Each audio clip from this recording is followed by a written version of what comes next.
Yes, sir. Today I have, I think, a special treat. Lately I've been engaging a little more with apologetics to kind of, explain what is really going on and what scholars and critical scholarship is saying versus what helps save face or protect our little bubbles that we sometimes hold to. And it's totally normal that we do. There have been some debates online with some laymen that are Christian and then some who are not of the Christian persuasion who take your approach. So we have a non-Christian who says John Collins a lot and of course loves referencing your work.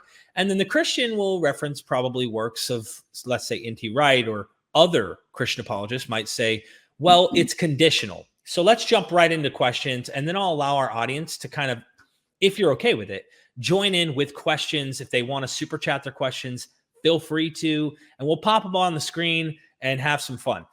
Now, to our first question, Christian apologists will argue that if we look to the earlier prophets, we can draw a line on conditional eschatology over to Jesus and the church without factoring in the development within Jewish thought on the end. Therefore, and I'm talking about late Second Temple Judaism, therefore, the reason the end of all things in the New Testament period hasn't happened yet is due to whatever conditions the church hasn't fulfilled, making the apocalypse determined off the actions of the church rather than deterministic. Can you go into the contemporary Second Temple or extra-canonical literature to explore why the conditionality arguments to defend Jesus from being wrong about the end doesn't work or is extremely problematic? Well, let me back up a little bit first. Please. And talk a bit about the early period, because it isn't true that the earliest prophets are conditional. You read Amos. Now, well, Amos does allow God to call off a couple, but it's not a matter of how they're performing. But in the end is coming, whether you like it or not. And I think in Isaiah, that is also the case. Now, if you turn then to something like Jeremiah, you have a new development that happened in the religion of Israel. In the time of King Josiah, probably. So just around the time of the Babylonian exile, maybe a little before, maybe during the exile. And this was the book of Deuteronomy. Now, the book of Deuteronomy, according to the book of Kings, the book of the law of the Lord was found in the temple. And pretty much all serious scholars nowadays figure that whether something was found or not, this is basically when Deuteronomy was written. And you can figure that out because it's in large part modeled on Assyrian treaties. Now, you have these treaties all over the ancient Near East, and the typical thing is that the stronger power makes a treaty with the lesser power and lays out certain conditions and says, you keep these, you will be fine. You don't keep those, I'll come and I'll wipe you off the face of the earth. Now, that's where you get the conditionality argument from originally. It isn't really so much from the biblical tradition as such initially, as from the Assyrian tradition and the common theology, not the theology, but the common diplomacy of the ancient Near East, of the agreements. It's a political analogy. Now, in a book like Jeremiah, you get both strands.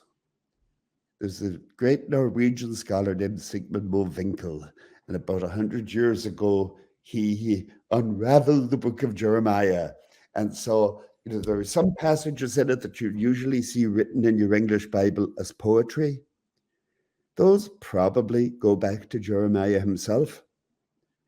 Then you have others that sound an awful lot like Deuteronomy. And in fact, there's a whole layer of editing in the prophetic books, because what they wanted to do after the book of Deuteronomy became the norm is to impress on people, if you keep the law, you will prosper. If you don't keep the law, you will be punished. People still do this with little kids. It's a way Yeah. to get people to behave. Right. Now, and there's a heavy layer of editing, usually obvious enough, like that. But there is also the strand, at one point in chapter 4, Jeremiah has this vision that the heaven is falling in. And nothing is going to stop that. No amount of observance of the law is going to stop it. So already there in the prophets, I would say the prophets themselves generally figured that when God is going to do something, God is going to do it, unless for some reason God changes his mind, but there ain't nothing you can do about it. I love this. On the other hand, you have the scribes who want to say, no, no, no, it all depends on whether you keep the law. Now, how plausible is it, that disaster depends on whether you keep the law? The experience with the Babylonians was the first great test of this for Jerusalem. They already had an experience with the Assyrians in the northern kingdom. Now, the Assyrians, look, this is a little bit like Ukraine at the moment. The Assyrians wanted to expand. And so they claimed land. And they sent in their troops. If somebody refused to submit and pay tribute, whoops, they could level a city, move the population to 1,000 miles away. Now, that's what they did with northern Israel. The prophet Amos says, the eyes of God are on a sinful nation and he will wipe it off the face of the earth. And he did, or more precisely, the Assyrians did. And the kingdom of Israel ceased to exist, never did come back. You may have other things that came back and took the same name, but they were the same thing. So, then with the Babylonians, you have the same thing. Why is this happening to us? Now, one of the great strategies of ancient Judah was to say, oh, it must be our fault. Now, the ancient Judeans were not by any means the only people to think this way. It's a common enough reaction, to catastrophe. What did we do? So COVID has to be somebody's fault. Right. Now, nowadays, people prefer to blame it on the Chinese or somebody else. But there were some people, at least in Jerusalem, who said, no, we should be blaming ourselves. Now, some of this, again, is trying to use the disaster to make people behave better. You get this in the prophet Ezekiel, for example. But some of it also, is trying to make it seem that the world operates according to a rational plan. And the great test of that theory was in the book of Job.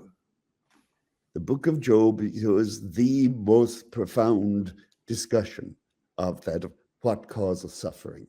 Is suffering punishment for something? And the book of Job says loud and clear, no, it isn't. In the case of Job, it's a wager between God and Satan.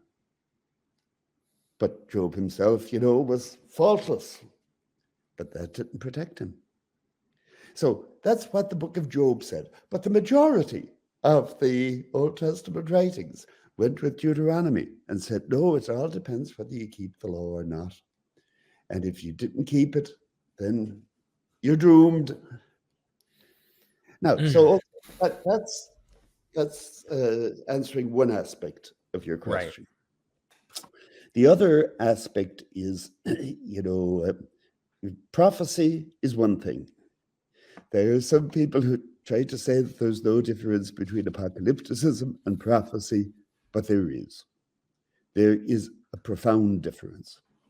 And that difference is, it comes out in a couple of ways. First of all, in the apocalyptic writings, there is a divine plan. In other words, it's all planned out already. Now, you can determine or you can influence how this is going to affect you, but you can't ultimately influence the course of events. And in several of these apocalyptic texts, like the book of Daniel, which is very important in the New Testament, history is measured out. There will be 4 kingdoms. There will be 70 weeks of years. But if you got your calculator and you started counting at the right time, you can figure out when all of this is going to come to a head. Now, so that's different. That's much more, wouldn't quite call it deterministic. Right. Because the behavior of people isn't predetermined. But the course of events is. That's just set. Now, the other thing that's different is, and this I think is probably the biggest shift that you get in the Bible at all, is when people start believing in the resurrection of the dead. Or more precisely, in the judgment of the dead.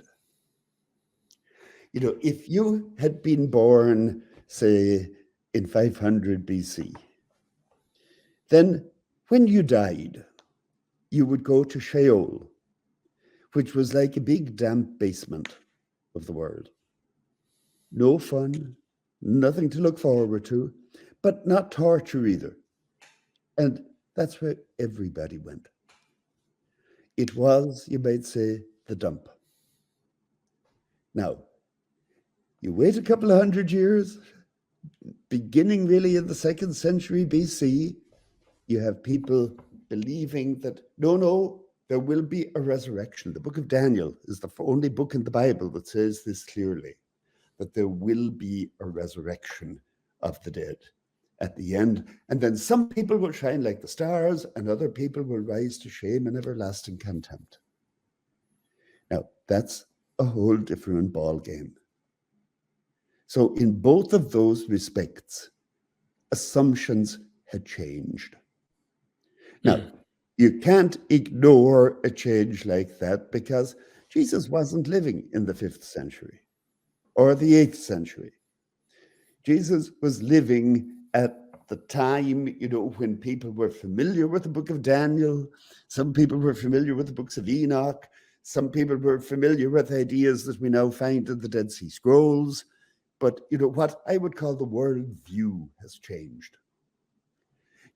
If you live in the modern world, unless you're a real nutcase, you don't think that the sun actually rises and journeys across the sky and then sets. You may use that language, but you know better.